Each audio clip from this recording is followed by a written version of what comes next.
আজকে দিনের সবথেকে বড় খবর, আবারও সেই ছবি আপনাদের সামনে রাখবো। দীঘার জগন্নাথ মন্দিরে আজ পৌঁছে গেলেন সস্ত্রীক দিলীপ ঘোষ। যে জগন্নাথ মন্দিরের উদ্বোধন করেছেন মুখ্যমন্ত্রী মমতা বন্দ্যোপাধ্যায়। আমন্ত্রণ জানিয়েছিলেন তিনি শুভেন্দু অধিকারী, সুকান্ত মজুমদারকেও, তারা যাননি, কিন্তু দিলীপ ঘোষ সস্ত্রীক আজ পৌঁছে গেলেন এবং সেখানে গিয়ে মুখ্যমন্ত্রী মমতা বন্দ্যোপাধ্যায়ের সঙ্গে একেবারে বৈঠকও বলা যেতে পারে, যে কথাও বলেছেন তিনি। কিছুক্ষণ আগে দিলীপ ঘোষ তিনি বেরিয়ে যান দীঘার জগন্নাথ মন্দির থেকে। আজকেই দীঘার জগন্নাথ মন্দিরের উদ্বোধন করেন মুখ্যমন্ত্রী মমতা বন্দ্যোপাধ্যায়। অন্যদিকে আমরা জানি যে মুর্শিদাবাদে যেভাবে হিন্দুদের উপর আক্রমণ করা হয়েছে, যেভাবে দুজনের মৃত্যু পর্যন্ত হয়ে গিয়েছে সেখানে, এবং মন্দিরের সেখানে শুদ্ধিকরণ করা হয়েছে। আর এরই পাশাপাশি আজ শুভেন্দু অধিকারী কাঁথিতে সনাতনী সম্মেলন করেন। কিন্তু তারই মাঝে আজ যে ছবি, বড় ছবি বলা যেতে পারে, ধরা পড়েছে। দীঘার জগন্নাথ মন্দিরে আজ পৌঁছে গেলেন সস্ত্রীক দিলীপ ঘোষ। মুখ্যমন্ত্রীর সঙ্গে তিনি কথা বলেন এবং কুণাল ঘোষের সঙ্গে তিনি সৌজন্য বিনিময় করেন। শুভেন্দু অধিকারী কি বলেছেন শোনাবো। হিন্দুত্বের প্রশ্নে আমাকে প্রশ্ন করবেন, আমি বলবো। বিরোধী দলনেতা, সরকারের ব্যর্থতা, সরকারের ত্রুটি বলবেন, আমি প্রশ্ন করব। ভারতীয় জনতা পার্টির ব্যাপারে আপনি দলের দায়িত্বশীল লোককে প্রশ্ন করবেন, তিনি উত্তর দিবেন, বা দলের স্ট্যান্ড যদি ঘোষিত হয় তাকে সমর্থন করার দায়িত্ব আমার। কিন্তু কোনো ব্যক্তি তিনি কি করবেন, কি করবেন না, কি বলবেন, কি বলবেন না, সেসব উত্তর আমি দেব না।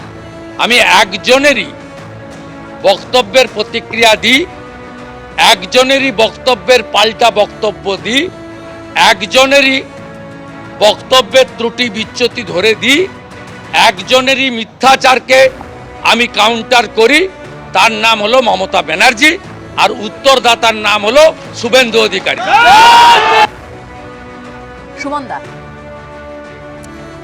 প্রথমেই আমি আজকে অক্ষয় তৃতীয়া, শুভ দিন। কিন্তু আমরা দেখেছি এই শহরে আমাদের প্রায় 14 জন সহ নাগরিক, 2 জন শিশু সহ একজন মহিলা মৃত্যুবরণ করেছেন একটি বিশাল অগ্নিকাণ্ডে।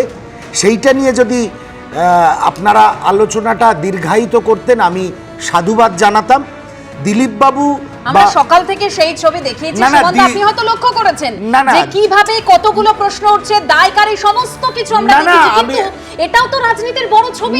দিলীপ ঘোষ তিনি পৌঁছে গেলেন সস্ত্রীক, একেবারে বিরল ছবি বলা যেতে পারে। না ঠিক আছে, বাট স্টিল এইরকম একটা প্রাইম টাইম শোতে যে ধরনের ঘটনা ঘটলো, যেভাবে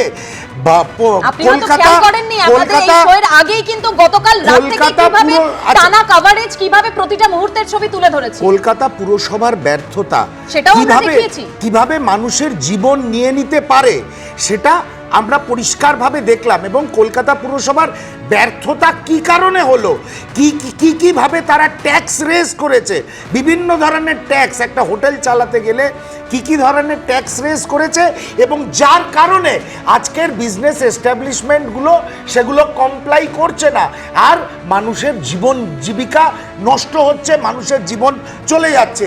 এটা নিয়ে আলোচনা হওয়া আমার মনে হয় বেশি দরকার। আর দিলীপবাবু মমতা বন্দ্যোপাধ্যায়ের আমন্ত্রণে ওখানে পৌঁছেছেন একটাই কারণে, নিজেকে প্রাসঙ্গিক রাখার জন্যে। এটা তো সর্বজন বিদিত, এটা ডিবেটের বিষয় নয় যে ভারতীয় জনতা পার্টির সূত্রের খবর বা আমরা জার্নাল বা নিউজ পেপারে যেগুলো পড়ি, দিলীপবাবুর সঙ্গে দলের একটা অংশের বিরাট একটা বিভেদ আছে, এবং উনি সেই কারণে খানিকটা দলের ওপরেও বিরক্ত। এটা ঘটনা। উনি যে নিজেকে প্রাসঙ্গিক রাখবেন, এবং আজ যেখানে শুভেন্দু অধিকারীর সনাতনী একটা মহা সভা হওয়ার কথা রয়েছে কাঁথিতে, ওনাকে আজকের মতন দিনে নিজেকে প্রাসঙ্গিক রাখতে হবে, এটা খুব স্বাভাবিক ব্যাপার। দেখুন, মন্দির উনি দর্শন করতে যেতেই পারেন, হয়তো আমিও ভবিষ্যতে কোনো দিন দীঘা গেলে মহাপ্রভুর দর্শন করতে যাব। কিন্তু যেখানে দিলীপবাবু একটা ন্যারেটিভ সেট করেছিলেন, এই তৃণমূলের অত্যাচার, তৃণমূলের দুর্নীতি, গণতন্ত্রকে হত্যা, দিলীপবাবু একটা ভারতীয় জনতা পার্টিকে পশ্চিমবঙ্গের রাজনৈতিক পরিসরে একটা জায়গা দিয়েছিলেন।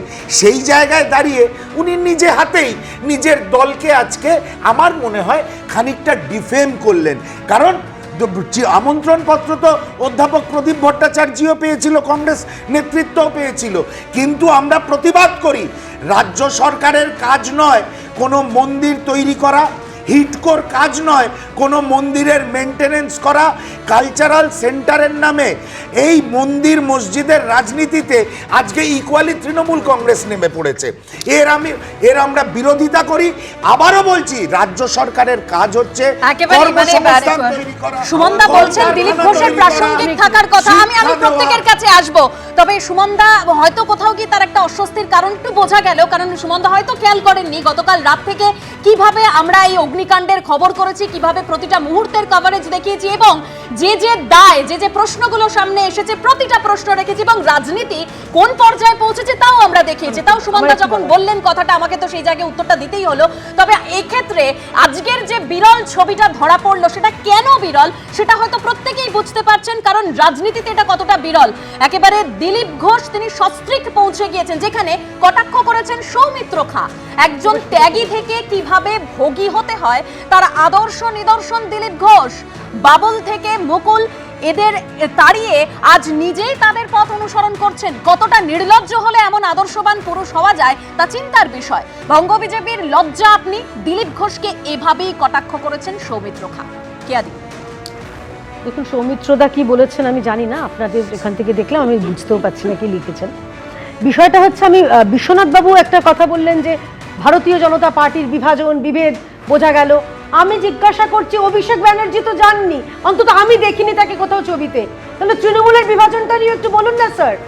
বিষয়টা হচ্ছে ভারতীয় জনতা পার্টিতে দিলীপ বাবু তিনি গেছেন, তার ব্যক্তিগত ইচ্ছেতে গেছেন, তিনি নববিবাহিত স্ত্রীকে নিয়ে গেছেন, তার তাতে আপনি অনেক বিভাজন দেখলেন। কিন্তু ভারতীয় জনতা পার্টির কথা চিন্তা না করে তৃণমূলটা একটু বলুন, যেখানে অভিষেক বন্দ্যোপাধ্যায় যাননি, আমরা দেখেছি যারা নতুন এই প্রজন্মের অনেক নেতারা যাননি, তাহলে তো তৃণমূলের তো আরো বড় বিভাজন। নাম্বার 2 হচ্ছে, সেটা বলুন, সেটা বললে ভালো লাগতো। এবং আমি একদম সুমন বাবুর সঙ্গে আমাদের অনেক থাকতে পারে, মতানৈক্য থাকতে পারে, কিন্তু আমরা একটাই প্রশ্ন তুলছি, আজকে 14টা মানুষ মারা গেছে, দমকল মন্ত্রী দীঘাতে কি করছেন? নাটক করতে গেছে ওখানে উনি বসে বসে তেল মারছেন। আজকে রাজ্যের মানুষ কোথায় গেল? সৌমিত্র না বলে রাজ্যের মানুষ মারা যায়নি, মানুষ কোন হয়নি। আর সৌমিত্র কি বলেছে? আপনি বলেছেন সৌমিত্র কি বলেছে সেটা আমার ওনার বক্তব্য। আর আপনি তো এমপি নন, উনি তো এমপি। রাজ্যের মানুষ মারা গেছে, দেশের মানুষ মারা গেছে, পেহেলগাঁওয়ে তো সেন্ট্রাল গভর্নমেন্টের জন্য দেশের মানুষও মারা গেছে, 26-27 জন মারা গেছে। এত চিৎকার করে তো বলছেন না সেন্ট্রাল গভর্নমেন্টের বিরুদ্ধে, মোদির বিরুদ্ধে তো বলছেন না যে কন্ট্রাকচুয়াল আর্মি অ্যাপয়েন্ট করে ভালটা করতো না বলে পেহেলগাঁওয়ে 26 জন মারা গেল, সেটা নিয়ে চিৎকার করুন। একদম সঠিক কথা। রাজ্যে মারা গেলে রাজ্যের মানুষের নিয়ে সরকারের পার্সিয়ালি রেসপন্সিবিলিটি থাকে, সেই নিয়ে আলোচনা করা যেতে পারে। এই মুহূর্তে আমি দুজনকে থামালাম। এই মুহূর্তে কুণাল ঘোষ তিনি একটি পোস্ট করেছেন, একেবারে সেই পোস্ট আপনাদের সামনে রাখবো। তিনি যে পোস্ট করেছেন, যে বলছি কি শিলান্যাস পর্ব আর উদ্বোধনের দিনের দুটি ছবি দিলাম দীঘা জগন্নাথ মন্দির। একেবারে একদিকে শিলান্যাস পর্ব, অন্যদিকে উদ্বোধন। মানে তিনি বলতে চাইছেন শিলান্যাস পর্ব যেখানে শুভেন্দু অধিকারী তিনি উপস্থিত ছিলেন, আর আজকে উদ্বোধন হলো সেখানে দিলীপ ঘোষ উপস্থিত রয়েছেন, একেবারে সস্ত্রীক। আমি চলে যাবো, বিশ্বনাথ চক্রবর্তী রয়েছেন। বিশ্বনাথ দা, না আমি তো প্রথমেই বললাম আজকে মমতা বন্দ্যোপাধ্যায়ের জয়ের দিন। মমতা বন্দ্যোপাধ্যায় 2026-এর নির্বাচনের আগে মানে বিজেপিকে কার্যত বলা যে অপান্তেয় করে দেওয়া এবং মানুষের মধ্যে বিজেপিকে অপান্তেয় করে দেবেন। কেউ একজন গেল ব্যক্তিগতভাবে বিজেপি অপান্তেয় হলো, mind your words, mind your words. অপান্তেয় কাকে বলছেন? অপান্তেয় এই রাজ্যে বামের অপান্তেয়। আপনি ভারতীয় জনতা পার্টি দেশের মধ্যে পৃথিবীর মধ্যে সর্ববৃহৎ পার্টি, আপনি অপান্তেয় বলছেন। এই শাসন ব্যবস্থা তোমাদের জন্য ঠিক আছে। আমাকে এটা বলছো অপান্তেয়। বিজেপি তৃণমূলের বিরুদ্ধে প্রতিদিন বলতে শুনি আমরা, যে সত্যি কথা বলবে সে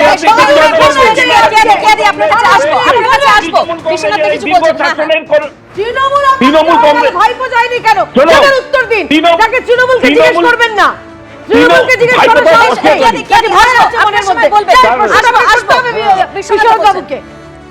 আমি বলছি যে পশ্চিমবাংলায় তৃণমূল কংগ্রেসের অন্যায় অবিচার অত্যাচারের জন্য একমাত্র দায়ী বিজেপি। বিজেপির এই ভুল রাজনীতির জন্য তৃণমূল দীর্ঘদিন বিজেপি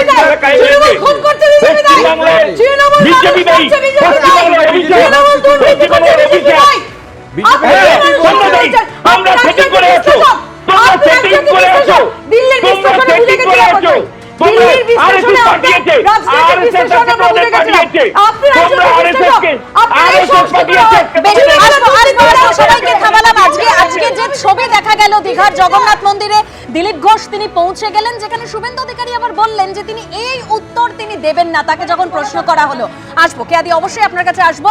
তবে দীঘায় যেখানে জগন্নাথ মন্দির উদ্বোধন করা হলো, মুখ্যমন্ত্রী করলেন, তার কয়েক কিলোমিটার দূরে আজ শুভেন্দু অধিকারী তিনি সনাতনী সম্মেলন করলেন। অর্থাৎ পূর্ব মেদিনীপুরে দাঁড়িয়ে যেদিন দীঘার মন্দিরে জগন্নাথ দেবের প্রাণ প্রতিষ্ঠা করলেন মমতা বন্দ্যোপাধ্যায়, সেদিনই মুর্শিদাবাদে অশান্তিতে নষ্ট হয়ে যাওয়া 9টি মন্দির পুনর্নির্মাণের কাজের ভার্চুয়াল উদ্বোধন করলেন শুভেন্দু অধিকারী।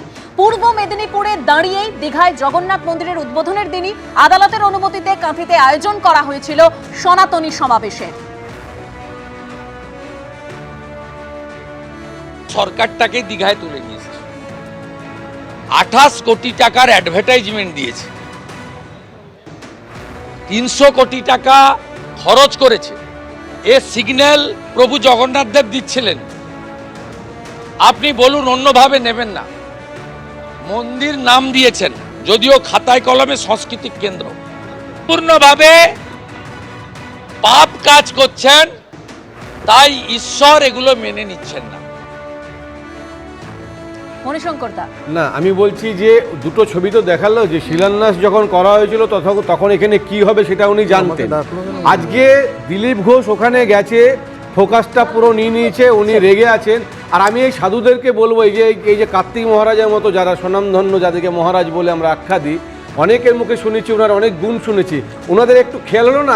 আজকের দিনে পূর্ব ঘোষিত যেখানে মন্দিরের উদ্বোধন হবে, সেই জায়গায় দাঁড়িয়ে বিজেপি শুধু দেবতাদের মধ্যে বিভাজন বানানোর জন্য এরকম একটা অনুষ্ঠান করছেন, সেখানে যেতে হবে।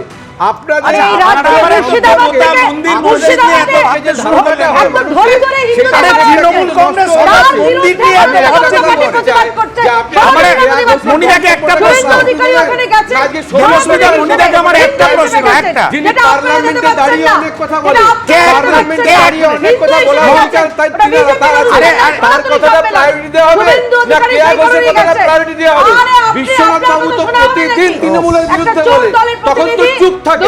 তারপরে যেই একটা ঘটনা বলে গেল, বিজেপির ঘটনাটা সম্পর্কে বিজেপি স্ট্যান্ড পয়েন্ট তার মানে বিজেপির পক্ষে বলতেই হবে, তবে ওনারা তাকে সাধুবাদ জানাবেন। অ্যাকচুয়াল ফ্যাক্টটা যদি কেউ বলে, তো কেন বলছিলাম আজকের যে ছবি দীঘার মন্দিরে দিলীপ ঘোষ তিনি গেলেন, রাজনীতিতে কেন বিরল বলছিলাম, তাই স্টুডিওর আলোচনাতেই পরিষ্কার, কিভাবে রাজনৈতিক তরজা তুঙ্গে দেখতেই পেলেন। তবে আজ দীঘার জগন্নাথ মন্দির মমতা বন্দ্যোপাধ্যায় তিনি উদ্বোধন করলেন, একেবারে সেই ছবি রাখবো আপনাদের সামনে।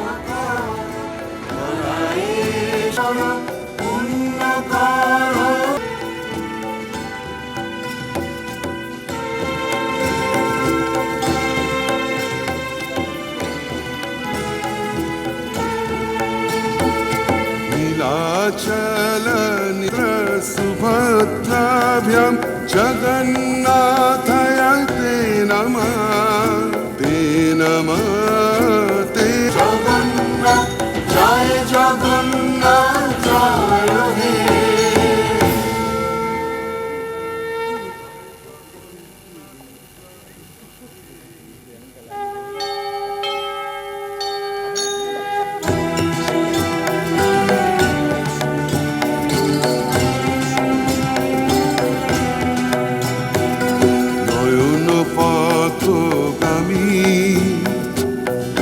জগন্নাথ স্বামী নয়ন পথগামী, তুমি জগন্নাথ জয় হে, জয় জগন্নাথ জয় জগন্নাথ জয় জগন্নাথ জয় হে, তুমি জগতের পিতা।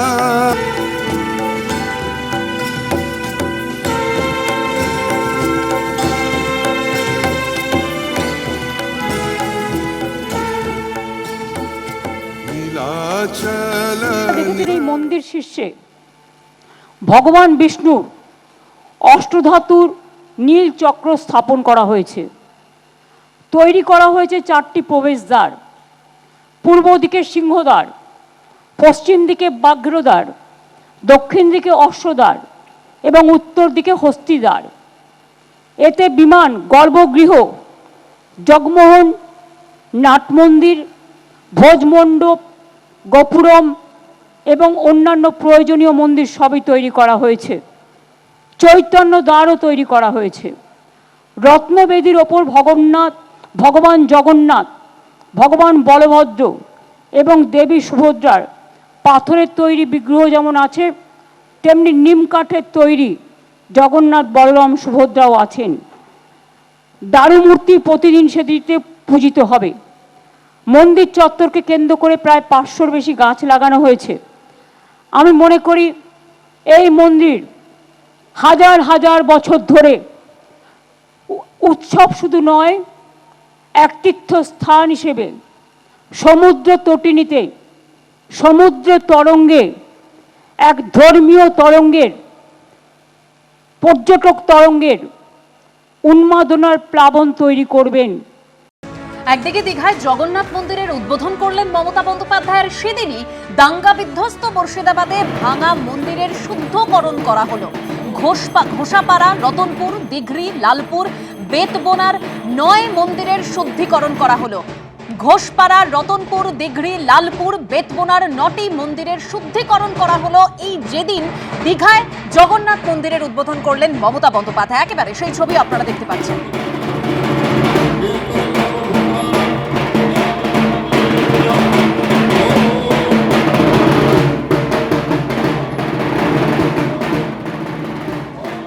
মণিশঙ্করদা, মুর্শিদাবাদের যে ঘটনা আমরা দেখেছি, একেবারে দাঙ্গা বিধ্বস্ত মুর্শিদাবাদে কি পরিস্থিতি হয়েছিল, সরকার নিরাপত্তা দিতে ব্যর্থ। সেখানে আমরা দেখেছি কিভাবে প্রতিটা মানুষ তারা সেই এলাকা ছাড়া হয়েছিলেন।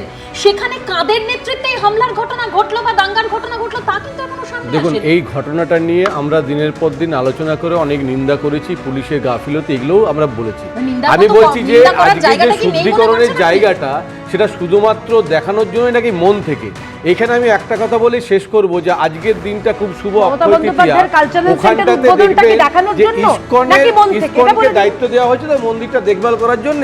আর ইসকনের মহাপ্রভু চিন্ময় কৃষ্ণ আজকে জামিনটা পেল, তার মানে সত্যি সত্যি মমতা ব্যানার্জি আজকে যে উদ্বোধনটা করেছে, যেখানে ইসকনের ইনভলভমেন্ট অনেক, তার একটা ফল পাওয়া গেল আজকে চিন্ময় প্রভুর জামিন দিয়ে। চটকদারি দিয়ে কিছু হয় না, ভক্তি দিয়ে যদি কিছু করা হয় তাহলে এরকম ভালো খবরটাও আজকে যেমন এসছে।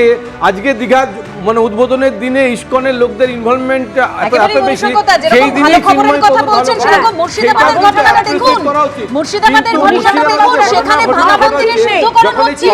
সেই দাঙ্গার ঘটনা কিন্তু কার নেতৃত্বে মাথা এখনো পর্যন্ত সামনে আসেনি মণিশঙ্করদা, সেটা কি করে অস্বীকার করবে? মাইলেজ পাওয়ার জন্য শুদ্ধিকরণের যদি একটা ঘটাঘটা দেখানো হয়, প্রশ্নটা হচ্ছে নাগরিকদের নিরাপত্তা দিতে ব্যর্থ রাষ্ট্র। সত্যি কোনো জায়গায় আমরা তো নিজেরা অনেক সময় বলি তৃণমূল কংগ্রেসের এই কোন জায়গায় গাফিলতি আছে, করাপশন নিয়ে আমরা আলোচনা করি, কিন্তু সবটাই খারাপ এটা বলা যাবে না।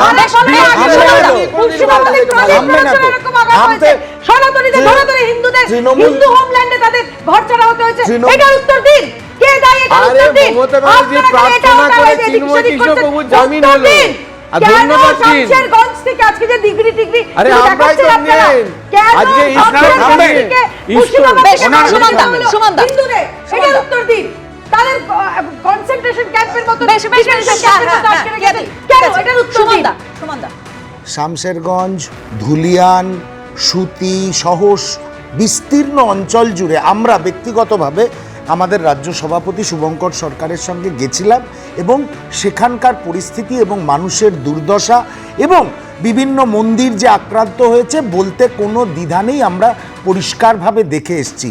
একটা শ্মশানের শান্তি বিরাজ করছে এবং যে হত্যাগুলো হয়েছে তাতেও কোনো সন্দেহ নেই। প্রশ্ন একটাই, মমতা বন্দ্যোপাধ্যায়ের পুলিশ বাংলার সাধারণ মানুষকে কেন নিরাপত্তা দিতে পারছেন না? কি ওনার এর পিছনে ওনার কি হিডেন এজেন্ডা আছে, এটা আমরা পরিষ্কারভাবে জানতে চাই। জোটের অনুরোধ করবেন না তো? ভোটে কয়েকটা সিট পাওয়ার জন্য জোটের অনুরোধ করবেন না তো? আপনি এতক্ষণ বলেছেন আমি কাউকে ডিস্টার্ব করিনি, জোটের জন্য অনুরোধ করবেন না তো? আমাদেরকে সঙ্গে নিয়ে আপনাদের লজ্জা করছে না তো? আরে এটা বলুন না টিভিতে যে আমরা এত অত্যাচার হয়েছে, আমি পরিষ্কারভাবে বলছি আপনারাই যে কালচারাল সেন্টারের নামে মন্দিরের রাজনীতি করছেন, অন্য কোনোভাবে রাজনীতি দিয়ে মানুষের ওয়েলফেয়ার স্কিম দিয়ে মানুষের কাছে জনপ্রিয় হতে পারছেন না বলে আজকে বিজেপির সঙ্গে যে এত বড় কথাগুলো এখন মন্দির রাজনীতিতে নির্লজ্জ তৃণমূল এখন আবার মন্দির রাজনীতিতে এসে গেছে। মানুষকে নিরাপত্তা দিতে পারে না, কংগ্রেস তৃণমূলের সঙ্গে আসবে না, এটা জোর বলতে পারবেন। একটা তো সিট নেই, সিটগুলো পাওয়ার জন্য তৃণমূলের কাছে অনুরোধ করবে কিনা সেটা জানতে চাইছি। সব কিছু আছে, তার মধ্যে ভালো আছে, এবার জগন্নাথ সবই আছে, আপনাদের কিছু নেই। আরে ভালো খারাপ মিলিয়ে তৃণমূল, ভালো খারাপ মিলিয়ে তৃণমূল, আর আপনাদের এখন দিঘাতে ভালো জগন্নাথকে খারাপ পর্যন্ত মিলিয়ে স্মরণ করতে তৃণমূল, হচ্ছে। ভালো এক খারাপ দুর্নীতির মিলিয়ে জন্য। সেটা আর সেটা দুর্নীতি আপনারা এদের ভালো জীবনে খারাপ কোথায়? এত দুর্নীতি করেছেন, টোটালটাই এখন আপনারা আপনারা খারাপ। খালি টোটালটাই খারাপ। টোটালটাই খারাপ মানুষ স্মরণ বলছে করে তো। দুর্নীতির থেকে খারাপ। পার পেতে আরে জামিন হচ্ছে। করে দিলাম। টোটালটাই খারাপ। চিন্ময় লজ্জা কৃষ্ণপ্রভুর করে না। জামিন করে এই দিলাম। রাজ্যে মানুষ মারা আমরা যাচ্ছে, প্রার্থনা মুসলমান করে করছে, ইস্কনের লোকেরা দুনিয়ার প্রার্থনা করছে, করে সংসার জামিন করছে, করে দিলাম। এই রাজ্যে সেটা বড় বাজার অ্যাপ্রিসিয়েট করছে। করুন যে আর আজকের দিনে আপনাদের জামিন হলো। নির্লজ্জ দল ফলে বলছে, এরকম এখনো আরে জিজ্ঞাসা নির্লজ্জ করছে, এইসব কেন ভাষাগুলো বসে প্রয়োগ করে আছেন? বলেন তো গতকাল আজকে রাতে বিজেপির তিনি এই কলকাতায় অবস্থা। আসেননি কেন? দিলীপ এই ঘোষ জন্য এটা নিয়ে মানুষ সিদ্ধহস্ত পুজো ছিলেন। হচ্ছে, আর আজকে আপনারা অনেকটা মন্দির পাপ মন্দির খণ্ডন মন্দির করার করছেন। জন্য আরে, মন্দিরে আরে গেছেন বুঝতে যে পেরেছেন তো? অনেক তৃণমূলের আরে বিরুদ্ধে শুনুন বাজে না। বাজে কথা আরে বলেছি, ঈদে কিছুটা যদি গেছিলেন, পুণ্য এবার হয় আবার হিন্দু তার জন্য ভোট মমতা দরকার। ব্যানার্জির কাছে কখনো গেছেন। এই পারে, ফলে কখনো আপনিও এদিকে। কালকে ওখানেই যেতে আমি হবে, কোন পথে যে আপনারও চলি, পথ মমতার কোন কাছেই পথে থাকতে হবে। চলি। এই নির্লজ্জ অবস্থা হচ্ছে এখন এইসব তৃণমূল কংগ্রেসের। কথাগুলো ইউজ একেবারে করে একটা ছবি ধরা পড়লো জগন্নাথ মন্দিরে, একেবারে দিলীপ ঘোষ সস্ত্রীক পৌঁছে গেলেন, তা নিয়ে কিন্তু রাজনৈতিক তরজা তুঙ্গে। রাজনীতিতে আর কি কি নতুন ছবি ধরা পড়ে তা তো সময় বলবে।